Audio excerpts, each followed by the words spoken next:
Di Quran tipe perempuan sebagai penutup dibagi dua bagian. Ibu mesti hati-hati ya. Baik, buruk. Ini sebagai penutup 5 menit saja. Sudah? Yang baik, awas ya, baik sebagai ibu, sebagai istri, sebagai anak. Kalau ingin disebut baik oleh Allah, jaga keistimewaan ini sampai kembali kepada Allah, dan ibu istimewa di hadapan Allah. Perempuan yang bisa mengamalkan amalan yang pertama ini dalam keadaan baik, rizkinya akan dimudahkan Allah, doanya akan cepat dijawab. Jangan dulu amin sebentar. Pertama, dia punya sifat iffah.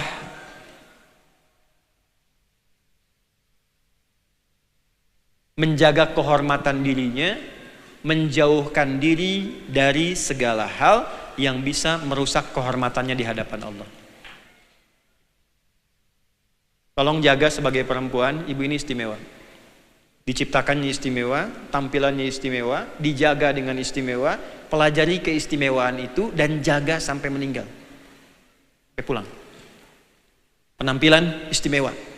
Maka terapkan sifat iffah dalam penampilan. Pelajari apa yang boleh tampak, apa yang nggak boleh tampak. Kepada siapa boleh tampak, kepada siapa nggak boleh tampak. Tapi pelajari dulu supaya mengerti.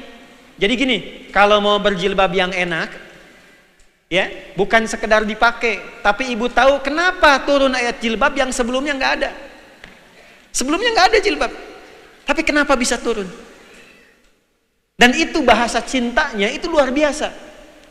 Aku turunkan kepadamu syariat jilbab ini karena kasihku, kata Allah, untuk melindungimu. Sebagai hadiah untukmu, aku lindungi engkau dengan jilbabmu. Ketika itu dikenakan, maka berlaku perintah pada pria muslim untuk menjaga setiap perempuan yang berjilbab. Makanya dosa besar bila ada perempuan sengaja mengenakan jilbab untuk melakukan tindakan kriminal. Misal, dia mencuri pakai jilbab, itu dosanya luar biasa. Karena dia merendahkan pemberian Allah yang sudah diturunkan untuk mengangkat derajatnya. Yang kedua, supaya dikenali bahwa engkau itu hambaku.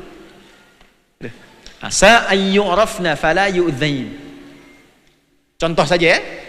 Nah, sebagai istri, apa sifat iffah yang diterapkan dalam rumah tangga? Pelajari. Jaga kehormatan suami, jangan menyebut tentang keadaan suami yang tidak baik di pertemuan-pertemuan besar. Jangan bikin status tentang suami yang mungkin merendahkan keadaan suami. Jangan melakukan tindakan yang tidak bagus yang meruntuhkan karir suami. Suami sudah bagus, ibunya yang flexing, suami yang kena. Ibunya maaf sekali, suaminya sudah baik, kinerjanya bagus. Ibunya kumpul, ketemu circle yang gak bagus, suaminya kena lagi. Ya. Jeng, apa kabar? Di pengajian, baik, alhamdulillah, sehat. Suami bagaimana? Di situ masalahnya. Iffah sebagai ibu, ayo coba lihat anaknya pakaiannya bagaimana, sholatnya bagaimana, sekolahnya disekolahkan di mana, kenal Allah apa tidak.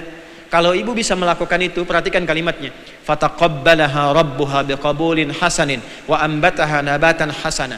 Ibu hidup bagaimanapun yang merawat Allah, yang memberikan rizki Allah, pertumbuhannya diperhatikan oleh Allah, kebutuhannya diberikan oleh Allah, doanya bahkan diijabah sebelum dia memintanya. Baru kebersit di hati, Allah sudah kasih. Ini satu ya, yang baik. Saya kasih contoh satu aja ya dari 10, karena waktunya habiskan. Nah, yang jelek itu ada 3. 1, tipikal penghasut. Jadi ada karakter di dalam diri perempuan, maaf ya, ditempatkan di sini, yang dibuka celahnya oleh setan, didorong sehingga menjadi hasutan. Ya, kalau kumpul-kumpul tuh suka ada sedikit provokasi itu, nah itu bakat itu. Bakating kurang baiknya dijauhi. Ada potensi untuk menghasut.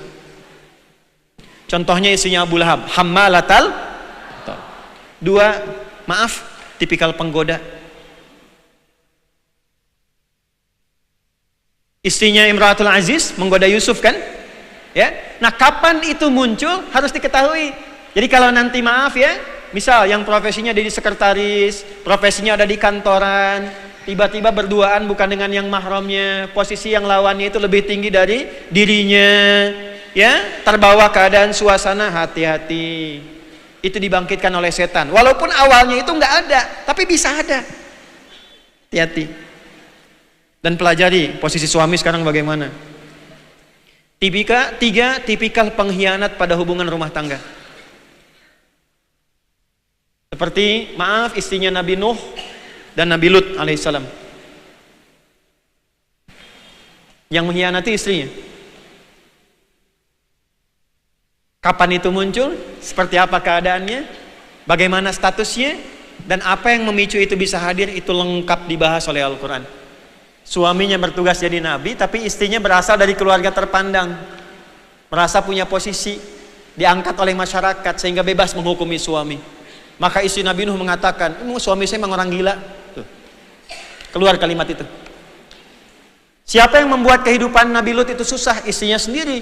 Kalau malam-malam dinyalakan api, kalau siang-siang diberikan asap, kode supaya kegiatan homoseksual berlangsung.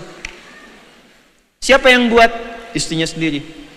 Nah, kadang-kadang ada keadaan yang potensinya bisa terjadi di suami bisa, tapi karena yang kita bahas tipe perempuan di istri, bagaimana kondisi yang menjadikan sifat-sifat ini dibangkitkan oleh setan. Itu yang nanti kemudian ke depan kita akan urai.